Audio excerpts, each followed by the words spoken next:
Salutations friends, welcome back to my channel. Today I'm going to be reviewing Metal Flower from the Harmonist, and I'm going to let you guys know what I think of this fragrance. So yeah, if you'd like to know more about the Harmonist's Metal Flower, then keep watching.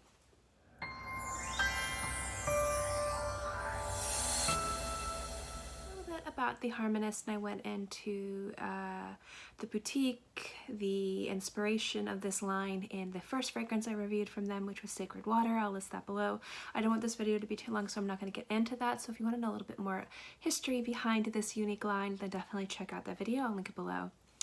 But they're definitely a conceptual fragrance line, really embodying the ideology of yin and yang and feng shui, and they definitely have that juxtaposition in their fragrances. Now, I really loved Sacred Water. It was a very conceptual, hard to wear, not easy fragrance, but definitely beautiful and amazing. And so I was really interested, I'm still really interested in really trying out the line, and I purchased Metal Flower because I liked the idea of this fragrance a lot and I wanted to see what they did with rose. So yeah, this is the fragrance right here, and this is the Elixir Yin, and then in the white bottles is the Elixir Yangs. Yin and Yang, there we go. I'm sorry, I was thinking of Ruby for a minute and I was about ready to make some silly pun joke. I don't know if you guys watch Ruby, you probably don't, but anyway.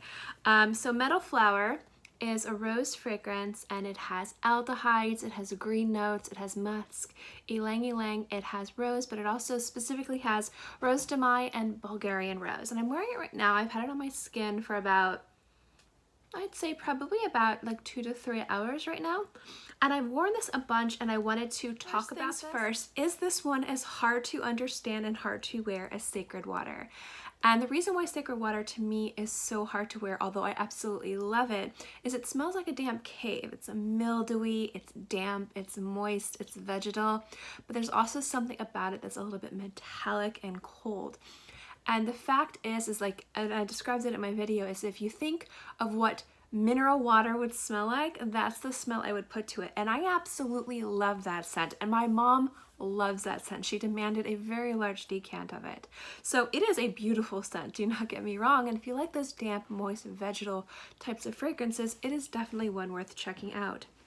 But Metal Flower to me is more on the safer side. This is more of an easier to wear fragrance.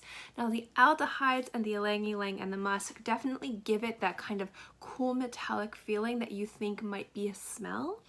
And the rose is definitely a very predominant note in here. Now I know mixing the different roses is supposed to give this big heavy rose feel, and I definitely get that, but what I like about that is although the roses are very predominant in this fragrance, you don't lose any of that cool sparkle that you get from the musk and the aldehyde. So they play off together, or play off of each other really nicely. These fragrances are expensive, guys. Bottles of this size are $285. And I will say that this performs as well as you would hope for a fragrance that costs that much. It lasts on my skin between 6 to 10 hours, depending on where I spray it. It's definitely way louder and has very nice sillage the first 3 to 4 hours of wear. And then it comes to about arm's length for the last few hours, becoming more of a skin scent the last 2 to 3. Now, even though this is a fragrance that lasts a long time, the fragrance is very linear. It doesn't have much development. It doesn't start and open up with this big rose and then kind of transform into something else a few hours later in the dry down. It stays the same the entire time. It's just way stronger in the beginning and lighter towards the end. Now, although this is a conceptual fragrance line, very avant-garde, I would say that out of comparing Sacred Water and Metal Flower, this is a very easy to understand, very wearable fragrance that is still unique and really special. I do really love it. The quality of the fragrance in regards to longevity and projection definitely performs, again, in the category that I would hope and almost demand that expensive fragrances would. But at the same time, there's something about it that's really unique and special, but also accessible. So I feel like this fits their brand and their mission statement and the soul and theme of the company very well while still being something that you can wear and enjoy.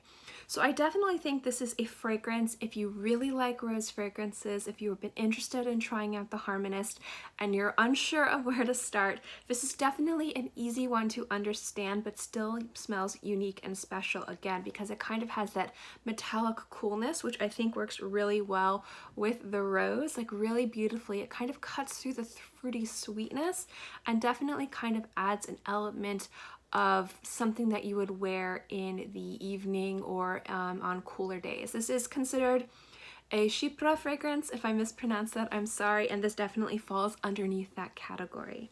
So I do absolutely love this fragrance. I have absolutely no problems with purchasing it and wearing it. It is a really beautiful floral fragrance, very heavy on the rose. And if you like those types of fragrances and you want to try something a little bit new and slightly avant-garde, I definitely recommend checking out Metal Flowers. Now I always like to let you guys know where I got this bottle. I purchased this bottle.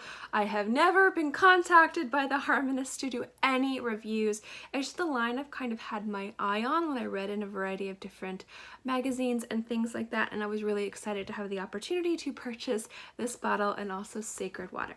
So that is my thoughts on Metal Flower, guys. If you guys have any experience with this house, good or bad, I'd love to know your thoughts. Let me know in the comment section below. And as always, guys, if you like these videos and these fragrance reviews, remember to give this video a thumbs up. It lets me know to continue doing videos like this. And also don't forget to subscribe because it's free and I'm free. And I put out new videos every Monday through Friday and sometimes on the weekends as well. So always have something for you to watch. In any case, I hope you guys are all happy and healthy and have a great day, month, year, whatever. And I'll see you next time. Bye!